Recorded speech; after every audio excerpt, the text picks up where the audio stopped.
মিজান নিউজৰ সমূহ দৰ্শক স্বাগতম জনাইছোঁ। আজি মই লৈ আহিছোঁ আধাৰ কাৰ্ডৰ বাবে অতি জৰুৰী খবৰ।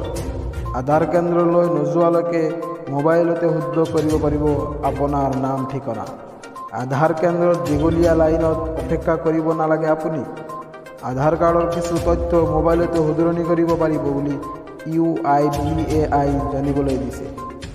নাম, জন্মৰ তাৰিখ, লিংগ, ঠিকনা ভুল হ'লে মোবাইলতে কৰিব পাৰিব শুদ্ধ।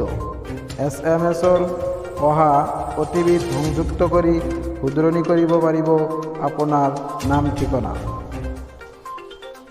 নাম শুধৰণি কৰিবলৈ লাগিব আপোনাৰ মাত্ৰ 50 টকা। অনলাইনত শুধৰণি কৰিব পাৰিব। অনলাইন UPIৰ মাধ্যমতে দিব পাৰিব 50 টকা আৰু প্ৰয়োজন হ'ব আপোনাৰ পঞ্জীয়নভুক্ত মোবাইল নম্বৰ। গতিকে বন্ধুসকল, কেনেকৈ শুধৰণি কৰিব পাৰিব পৰৱৰ্তী ভিডিঅ'ত দেখুৱাম। গতিকে বন্ধুসকল, চেনেলটো ছাবস্ক্ৰাইব কৰি ৰাখিব পৰৱৰ্তী ভিডিঅ' পাবলৈ।